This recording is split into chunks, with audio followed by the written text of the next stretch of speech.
When he was only 7 years old, Spanish-born dancer Angel Corella set his sights on the ultimate goal in ballet, to dance in New York with the American Ballet Theatre. In 1995, at the age of 19, his goal was realized when he joined the preeminent dance troupe as a soloist. Just 1 year later, he was named a principal dancer. His arrival was preceded by unprecedented fanfare for a dancer so young. The New York Times, for one, said, quote, "Happiness is a performance by Angel Corella." This year, he performed the title role in the American Ballet Theatre's world premiere of The Pied Piper. I am pleased to have him at this table for the very first time. Welcome. Nice to have you. Would you say sitting here, doing this is harder than dancing? Oh yeah, much harder. No. You first knew that you wanted to dance when you would, as I remember this great story, you went to some kind of physical thing and basically said, I don't like that as much as I like dancing. Yeah, the story is that since I was a little kid, when I was 2 years old, my mother used to take me to, well, she used to go shopping, and we would walk into a disco store where they were playing music, and I would dance. At that time, John Travolta was really famous, and I used to dance like John Travolta. Yeah. And so since then, I've always known that I wanted to be a dancer. And after school, my mother didn't want us to be in front of the TV like all the other kids, so she took my sisters to ballet, because that was the normal thing to do, girls that would go to ballet. And she asked me, what do you want to do? And most of my friends in school, they used to go to karate. Or judo. Karate, yes. So I said that I wanted to do that. And she took me one day and sit me in the class. And one of the kids broke the nose of the other one. And he was bleeding and screaming. And I said, well, I don't think I'm going to come back here. And so my mother said, well, I have to run a lot of errands, so I have to leave you here with your sisters. And I would sit down and watch the whole class for an hour and a half and not move. And one day I just got up and I started turning around the room, and the teacher was amazed. She was like, I have girls here that they've been dancing for 7 years and they don't know how to do that. Now, how do you explain that? I have no idea. I have no idea. I don't know where it comes from. I don't really know my desire of dancing. So that's how I started. I started thanks to my sisters, and. But does it lead you to some idea that, you know, that for certain, if you take somebody who's as good as you are, you know, who at the top of their form, they were born with lots of talent, that later they develop, that they practice, and they hone to its ultimate perfection. I actually did. I mean, when I started turning around the room, it wasn't perfect, but it was a lot of potential and something that nobody taught me before. So I joined that school in a small town outside Madrid. That's where we used to live. Yeah. And I was teasing the school. I mean, after school, I would have to run home because other kids in school would throw me rocks and try to hit me. So, because I was a ballet dancer, right. and it's sort of strange. And for kids, it's normal. I mean, they don't understand what a ballet dancer is. So, why did you persevere? Because I loved it so much. It was something. It was like telling me not to talk or not to breathe. It's really hard to explain for a dancer what it's like to be a dancer. I mean, well, try though. That's a great question. That's why I said that it was a lot harder to talk than to actually dance. Because when I'm dancing, it's a lot easier to express my emotions through the dancing. It's a lot easier for me to talk. It's sometimes harder than just, I can tell you how I feel by, I don't know, doing a pirouette or doing a jump or doing a variation that by talking. Most dances, I mean, there is a set piece, multiple set pieces, you know, in which you are, in a sense, showing amazing abilities to both interpret as well as execute, correct? Exactly. What's in the head? What are you thinking about? Most of the times, nothing. You just listening to the music, and it's like the music gets into your ears, it gets into your head, that's what it drives you around and makes you dance. And there's nothing really in your head. It's just a lot of different emotions and a lot of different, that it's not in a specific thought, it's just, you're just listening to the music and letting the music just make you dance. I think a lot of people have listened to music at home and start moving your bodies like you can't stop moving. So dance is a little bit like that, but with positions that you have to take as classical training. Yeah.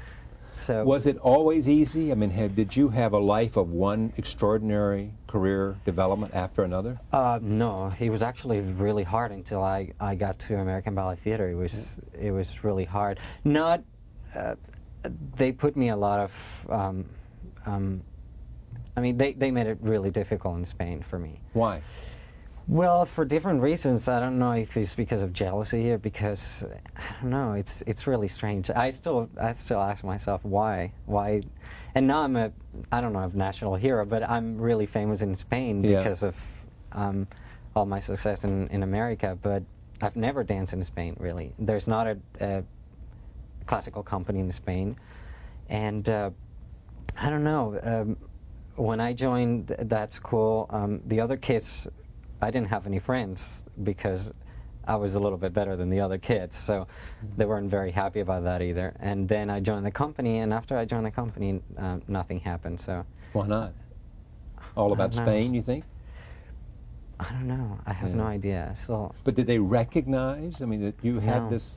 No, not until I there was came no to encouragement America. saying you're going to be all that you might dream never. of being. Your dreams will come true. You have it. You're special. You're never. unique.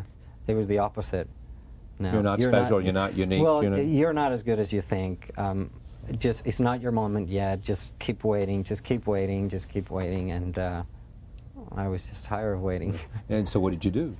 I went to Paris competition. Paris. Yeah. Well, at that moment, I didn't know what to do. So the first thing that came to my mind, a competition, which I'm not particularly. I wasn't very happy about it because I don't think ballet art shouldn't be a competition. There's so many wonderful dancers and they have so much to give on stage that you can't compare one to the other. When there's a professional level, it's just whoever you like better than the other. So, well, I went to the competition just to look around to see what the level was, and if they weren't using me in the company, it might be because I wasn't good enough. So that's what I wanted to find out. And when I got to the competition, I won the gold medal in the Grand Prix. And in the competition, Makarova was in the jury. Yeah. So she asked me, what would you like to do? And of course, I was very naive. And since I was a little kid, I always wanted to be in American Ballet Theatre. But it was always a dream, something that you always wanted, but you'll never see the way that it could happen. So I said, I would love to be in American Ballet Theatre. And then she said, well, let me talk to Kevin Mackenzie and see what we can do. Yeah. And they asked me to send a tape of me dancing because I guess that time they were very busy and they couldn't really pay attention to a Spaniard guy that wants to be an AVT. So I didn't have any tapes of me dancing because I never danced. So I decided to come to New York. Oh, yeah, to New York, right. Yeah, and I took audition with AVT, and they gave me a soloist contract, and that's where everything started. And you debuted in 1995? Yes. And what was that for you? I mean, was that... Well, like I felt like a lion that they opened the cage and I just scream out. Like, sometimes the energy that you have on stage, it's so powerful that you don't feel your body. It's really strange. It's like you don't feel any muscle in your body. It's all at a different level, and you don't see the floor. You just see a lot of people just sitting there expecting to do your best. And that's how I felt. It felt like a huge scream. Like I was screaming from the beginning until the end. Like finally I get to dance. So that's how I felt. I remember perfectly well every single detail, every single moment. A lot of the performances now, they just sort of blend together, but there's a few of them that they were really special, and that was one of them. What was the repertoire? I was doing Pes and Patada and Giselle. Yeah. And it was really funny because I was really nervous, and we have a shoe spray to change the color of the shoes.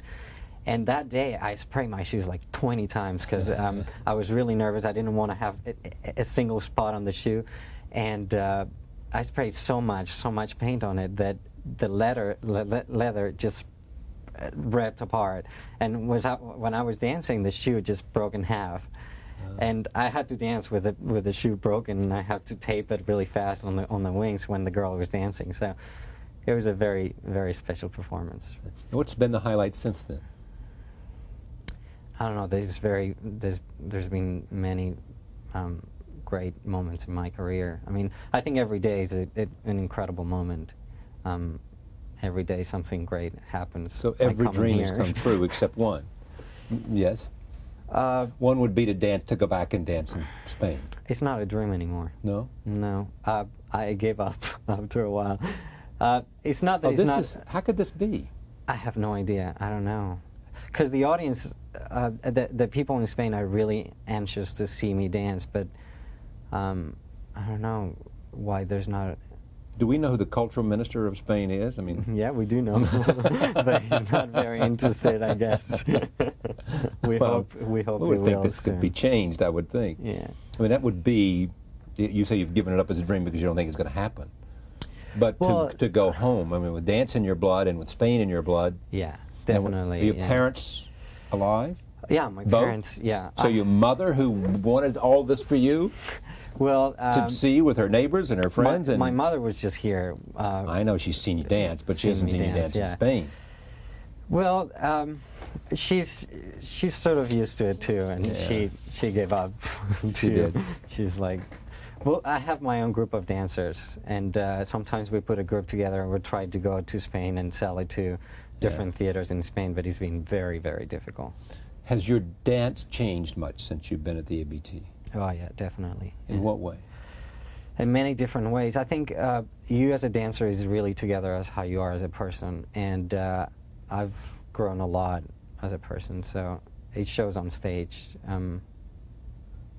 If you're doing a role like Romeo or like Albrecht, all those emotions that you go through life, you put them on stage. So I've grown a lot since I was 19 and I joined ABT. I'm 25 now, and life changes, and you change at the same time. Who are your heroes? My heroes are my parents. In general, my family and my friends are. In dance? In dance, there's no heroes. Yeah. There's a lot of people that I admire, but I don't know. Baryshnikov? I love Baryshnikov. I've always loved him. I love Nureyev, Vasiliev. There's been many wonderful dancers that they've done a lot for us, and I hope that I'll be doing something for the next generation. You think you could watch a young dancer at the same age you were when you started and tell them whether they had it or not? Definitely. I don't think I have to tell them. I think they know, and everybody else knows. There's a lot of talented guys in the company right now that They haven't made it, but you know they will. Yeah, definitely. They'll be stars. We hope so, yeah. I want to talk about Pied Piper in a second, but so what's the great ambition now, other than to... I've never had any specific ambition in my life. No place we know, no role, no... Well... your own dance company?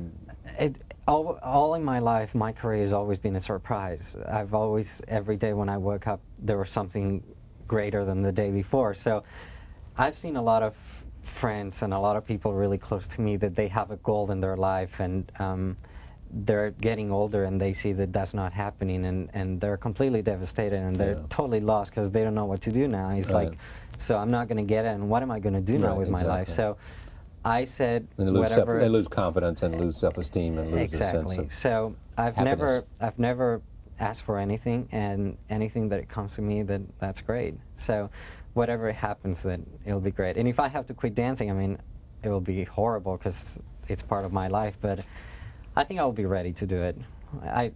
When? I don't know, whenever. Well, what's the average? I mean, Nureyev danced until he got sick, didn't he?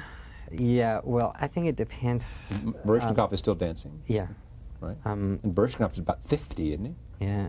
I think it depends how well you take care of your body, and I don't think I'll be able to dance when I'm 40 the same way that I'm dancing now. I can still say that I'm not able to do the same things. I don't think I was so conscious when I was 19 of the things that I was doing. I will throw myself into it and without thinking. Now after a few injuries, then you start thinking, okay, you have to be more careful about that jump. You had a great quote, which I like, which is dancing.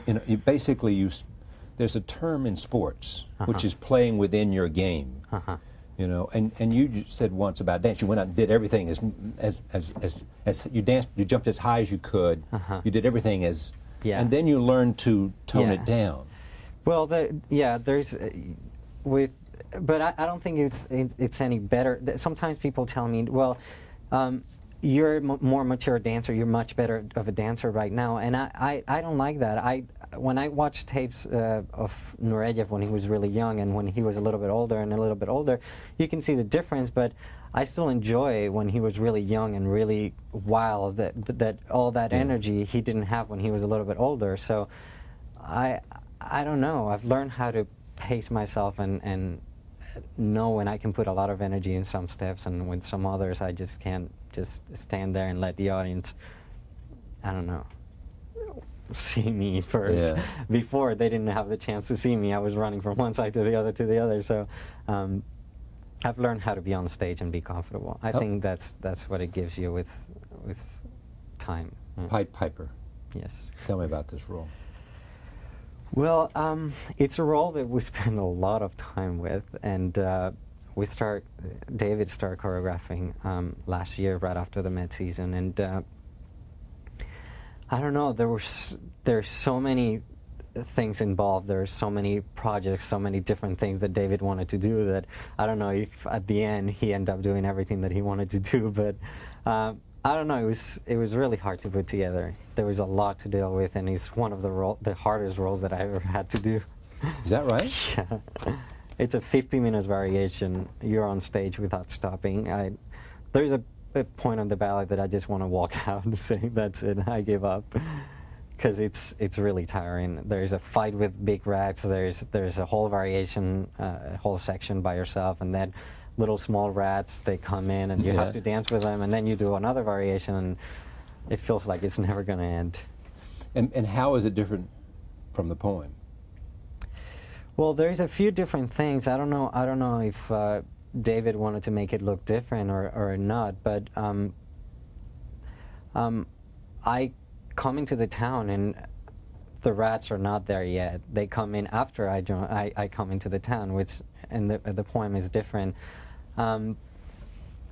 There is a mentor and a little kid that is sort of like the next generation, that after the older mentor dies and he passes the flute to me and the magic to me, and then of course I'll be passing it to the next generation, which is not in the poem. And I don't know, there's a few different things, but I'm attacked by the rats, which in the poem doesn't say that he is. I mean, by the magic, he just takes them out of the town. So there's a few different things, but I don't know. It's really hard sometimes to tell a story through dance. It's people like Agnes Demille or Anthony Tudor. They were really masters in doing those things. It's It hard. is extraordinary, the number of really sort of gifted people. You know, I remember interviewing Anthony Tudor before he died. Mm-hmm. You know, it's just amazing the number of people that have come through either the world of choreography or the world of artists. Yeah, and it goes really fast. The career of a dancer is how long? Well, we just talked about it could go longer. Yeah, but well, I start really soon. I never thought that I would become a principal dancer when I was 20 years old, but normally it starts when you're 24, 25, and it goes until you're 40. yeah, That's 15, pushing 20 a little too years, much. yeah, Yeah. right. So Would you like to be a choreographer? I would love to be a choreographer, a teacher, I don't know, coach. As much as I can help. Sometimes if I'm seeing a dancer that is having difficulties with some step, I try to help him as much as I can. Depends if he wants to be helped or not, but I try to. Thank you for coming. It's a pleasure to have you on the program. My pleasure.